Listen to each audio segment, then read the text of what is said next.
Breaking reports from the Black Sea confirm that a wave of precision missile strikes has just shattered Russia's strategic early warning grid in Crimea, thrusting Vladimir Putin's most fortified stronghold into an immediate operational crisis.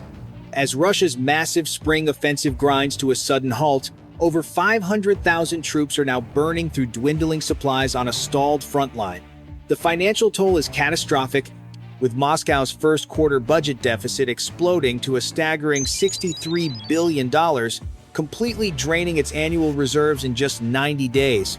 For over a century, this critical naval hub has been Russia's ultimate gateway for southern power projection. But for Ukraine, it remains an existential dagger used to launch cruise missiles at civilian cities and blockade vital global shipping lanes. General Ben Hodges maintains that Crimea is the absolute decisive terrain of this war, but with a costly ground assault ruled out, a new strategy is taking shape. How exactly does Ukraine plan to use the harsh geography of this peninsula to starve out an entrenched army? And what happens when the final lifelines keeping the garrison alive are permanently severed on the map? Before we dive into the analysis, tell us where you're watching from in the comments. If you're here for an honest, evidence-based look at the state of warfare, hit subscribe and stay updated. The answer lies in treating the peninsula not as a piece of land to be conquered, but as an island to be completely isolated. The geography of Crimea strictly dictates its vulnerability. To the north, the Perekop Isthmus forms a narrow 5-mile choke point of treacherous mud, open fields, and salt flats, a heavily fortified nightmare where a conventional ground assault would quickly grind to a bloody halt. Instead of charging through these marshy bottleneck gates under the sweltering southern summer sun, the Ukrainian strategy shifts to a systematic, day-by-day, severing of the only two supply arteries keeping the garrison alive. First, long-range precision fire is concentrated on the 12-mile-long Kerch Bridge to the east, targeting the critical rail lines that carry heavy fuel and armor.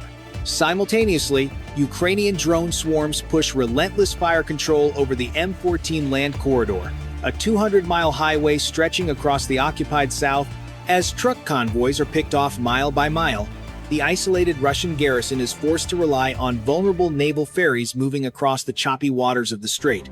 But this logistical strangulation cannot happen through clever maps and strategic positioning alone.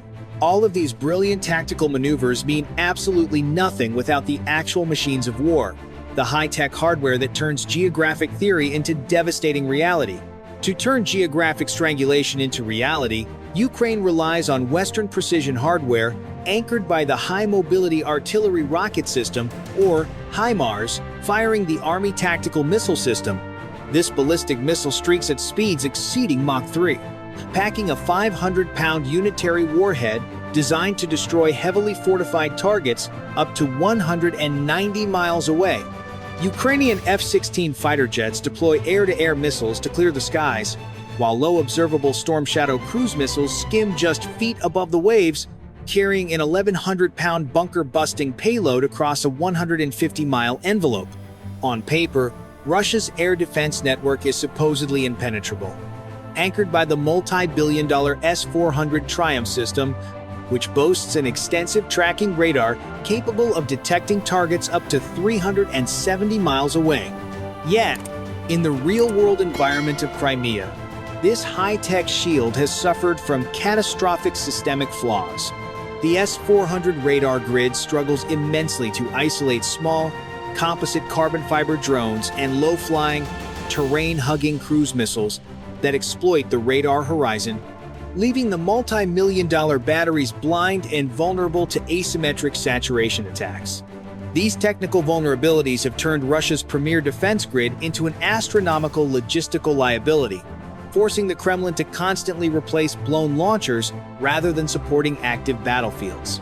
But as these high-tech weapon systems continue to trade blows in the smoldering skies above the Crimea, a sobering realization begins to dawn on commanders on both sides of the trenches. Modern wars are not merely won or lost with supersonic bullets and long-range missiles. The true battlefield is deeply economic and psychological, shaped by Western sanctions, disrupted supply chains, and growing frustration among ordinary citizens back home. Microchip restrictions continue to limit Russia's advanced defense production, while falling property values and repeated bridge closures have turned Crimea from a major vacation destination into an increasingly isolated and restricted zone. This is the ultimate paradox of the entire conflict. Putin cannot afford to lose the peninsula without risking severe political consequences.